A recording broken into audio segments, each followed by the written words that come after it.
आप देख रहे हैं गोल्ड साइंस क्लास। आप सभी का स्वागत है। ठीक है, आज हम पढ़ेंगे भारतीय राज्य व्यवस्था का संवैधानिक विकास। भारतीय राज्य व्यवस्था का संवैधानिक विकास। ठीक है, आज हम पॉलिटी स्टार्ट करेंगे फर्स्ट चैप्टर। ठीक है, भारतीय राज्य व्यवस्था का संवैधानिक विकास, जिसमें हम देखेंगे महत्वपूर्ण इंपॉर्टेंट क्वेश्चन देखेंगे जो SSC रेलवे ETC एग्जाम में हमेशा हर बार पूछे 2-4 नंबर का हमेशा क्वेश्चन पूछे जाते हैं, हर बार क्वेश्चन पूछे जाते हैं। ठीक है, तो हम उन्हीं मुख्य इंपॉर्टेंट क्वेश्चनों पे आज हम फोकस करेंगे। ठीक है, तो हम इस भारतीय संवैधानिक विकास, भारतीय राज्य व्यवस्था का संवैधानिक विकास में आज हम ये देखेंगे कि कैसे ब्रिटिश ईस्ट इंडिया कंपनी, पुर्तगाली east India company, Dutch east India company कैसे हमारे भारत में शासन और नियम और कानून बनाए। ठीक है, तो पहले स्टार्ट करते हैं। सबसे पहले 1600 ईस्वी में महारानी एलिजाबेथ, ब्रिटेन की महारानी एलिजाबेथ द्वारा का शाही चार्टर या रॉयल चार्टर द्वारा 1600 ईस्वी में पुर्तगाली ईस्ट इंडिया कंपनी की स्थापना हुई। ठीक है, तो महारानी एलिजाबेथ,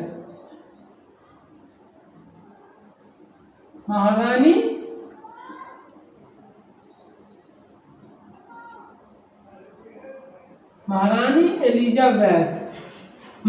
एलिजाबेथ के द्वारा शाही चार्टर या रॉयल चार्टर के द्वारा, मैंने रॉयल चार्टर के अधिनियम पर क्या हुआ, 31 दिसंबर 1600 में क्या हुआ, पुर्तगाली ईस्ट इंडिया कंपनी की स्थापना हुई। ठीक है, तो इस कंपनी को नियंत्रित एवं क्रमबद्ध चलाने के लिए समय समय पर अलग अलग नियम दिया गया, जिसे हम एक्ट या अधिनियम के नाम से जानते हैं। तो सबसे पहले रेगुलेटिंग एक्ट 1773 का आया था। सबसे पहले कौन सा एक्ट आया था, तो रेगुलेटिंग एक्ट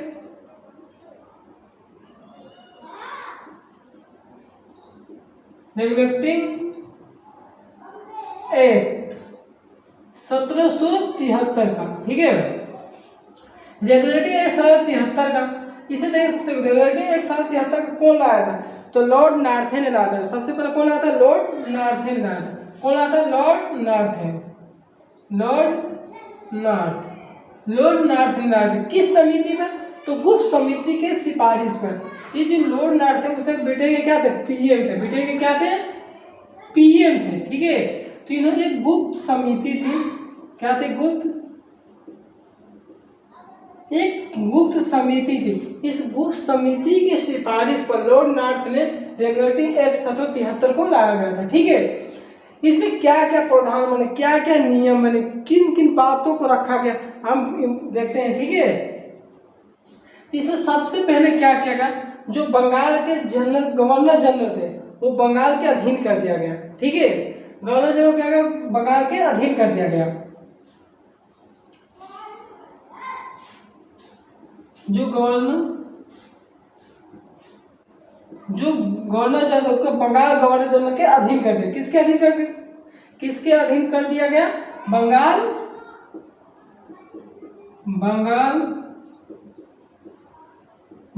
गवर्नर जनरल के अधीन कर दिया। जो बंगाल के फर्स्ट गवर्नर जनरल थे वो कौन थे, तो वारेन हेस्टिंग। कौन थे, तो वारेन हेस्टिंग।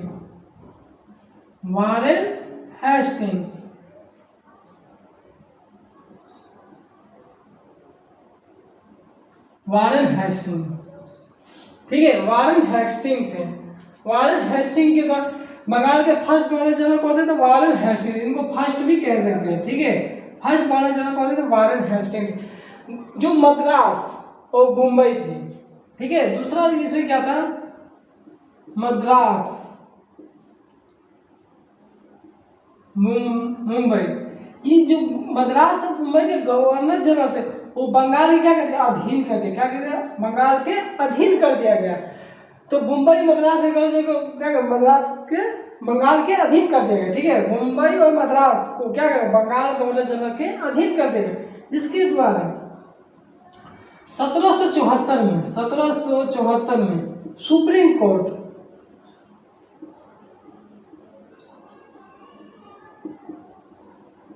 सुप्रीम कोर्ट की क्या स्थापना हुई। 1774 से सुप्रीम कोर्ट की स्थापना।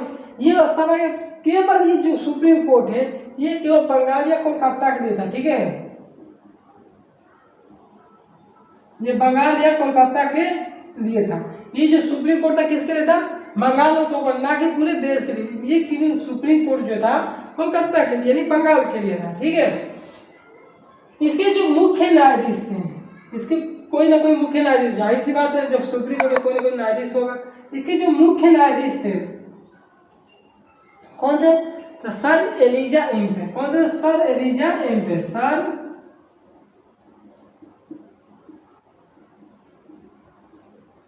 Sir Elijah Impey. Sir Elijah Impey क्या थे? वो सुप्रीम कोर्ट के मुख्य न्यायाधीश थे। क्या थे? तो मुख्य न्यायाधीश थे,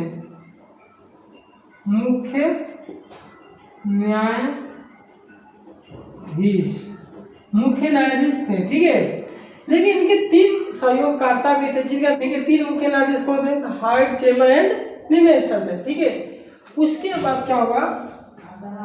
सर एलिजा एम्पे कि दोनों के जो मुख्य थे, इस नियम के द्वारा क्या हुआ? भारत में प्रशासनिक एवं राजनीति का केंद्र बन गया, ठीक है, प्रशासनिक और राजनीति का।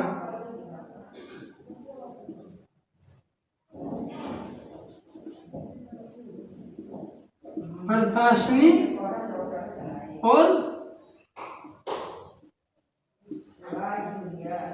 राजनीति का क्या बन गया? केंद्र बन गया, ठीक है।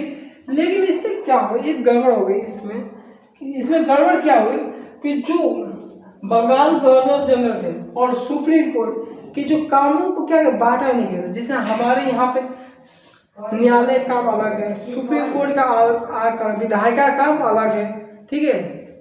तो इस पर क्या होता है? इसमें क्या होता है? इस एक्ट के द्वारा बंगाल गवर्नर और सुप्रीम कोर्ट के कार्यों को बांटा नहीं गया था। इसमें क्या होता? कोई भी अगर कार्य सुप्रीम कोर्ट कोई भी अगर नियम बनाता तो बंगाल गवर्नर का उसमें हस्तक्षेप करता, और बंगाल गवर्नर कोई भी अगर कार्य बनाता या कोई नियम बनाता तो सुप्रीम कोर्ट उसमें क्या करता? हस्तक्षेप करता, जिसके द्वारा इन दोनों का आपसी क्या मतभेद हो गया था।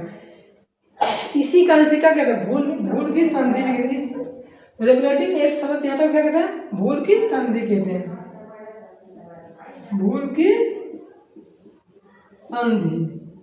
भूल की संधि किसे कहते हैं? एलेट, ठीक है।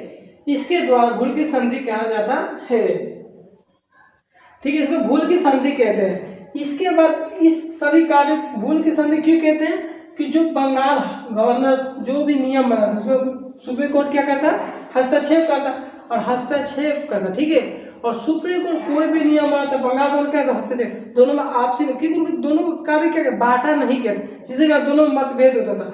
लेकिन अब आता पॉइंट, अगर सुप्रीम कोर्ट कोई कार्य कोई नियम बनाएगा तो उसको विरोध करने के लिए क्या करें? प्रिवी काउंसिल बनाया गया था, ना प्रिवी काउंसिल बनाया गया था, ना कि आप सुप्रीम कोर्ट में जाकर उसको क्या कर सकते हैं? विरोध कर सकते हैं। उसके लिए अलग से बनाया मंत्रालय बनाया, जिसे क्या कहते हैं? मंत्रालय बनाया, जिसका प्रिवी काउंसिल कहते हैं।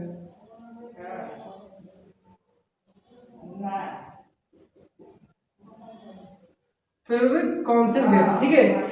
अब अगर सुप्रीम कोर्ट कोई भी नियम बनाए अब वो गलत हो, उसका विरोध करने में कहा जाता? प्रिवी काउंसिल में जाना पड़ता था, ठीक है।